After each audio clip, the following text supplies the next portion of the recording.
One of the biggest mistakes we make as singers is believing that if we just train our voice enough, we'll be ready to perform. But that's not actually how performance works. Your voice doesn't perform in isolation.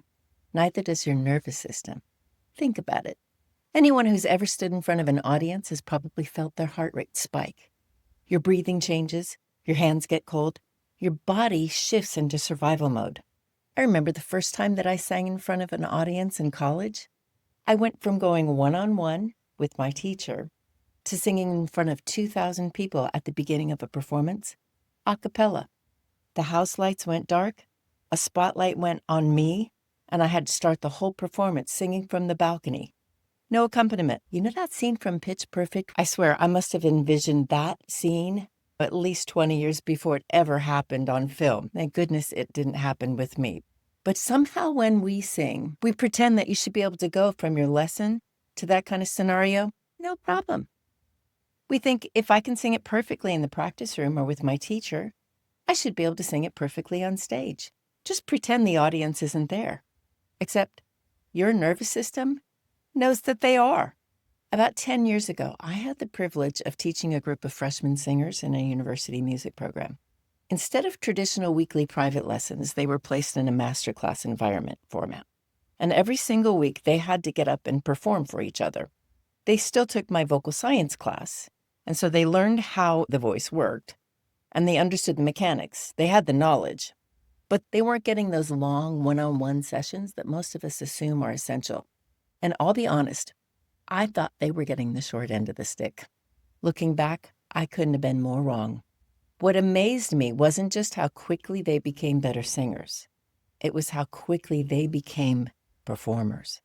By the end of the first semester, those students who fully embraced that environment weren't just technically improving. They had developed a confidence that was almost impossible to shake. They were performing at nearly the level of graduating seniors after one semester. By the time they graduated, I could throw almost anything at them.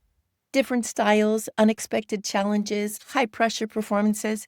Hey, let's just go run a club and I'll have you sing with the band you never met before in front of a live audience. And they're like, hey, when can we do it again?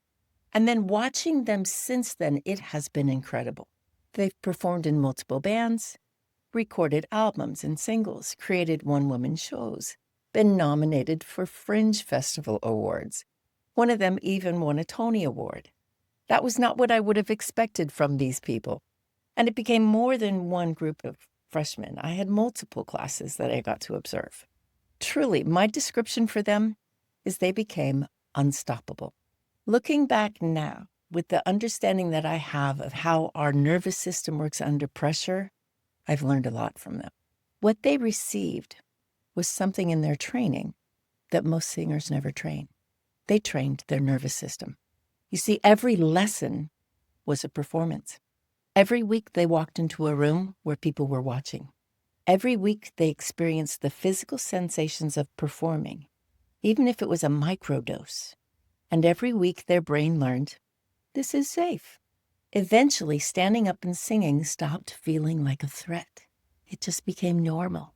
And that's what changed everything. You see, there's a huge gap in traditional vocal training. We spend hours learning how to make sounds in private.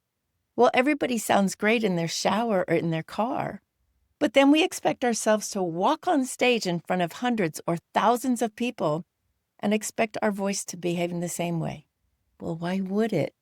Your nervous system has never practiced in that environment. And for most singers, there's also too much time between performances. They finally get comfortable and then weeks or months go by before the next performance. So every performance feels like you're starting over. Well, those students who were performing every single week didn't have that problem. Their nervous systems adapted. I learned something from watching them that completely changed how I think about teaching. And they got something that I wish I had. There is no substitute for learning how to perform while you're learning how to sing. Because great performers aren't just training their voice, they're training their nervous system to believe that performing is normal. Your voice is free to do what it already knows how to do and what it wants to do. is sing and perform well.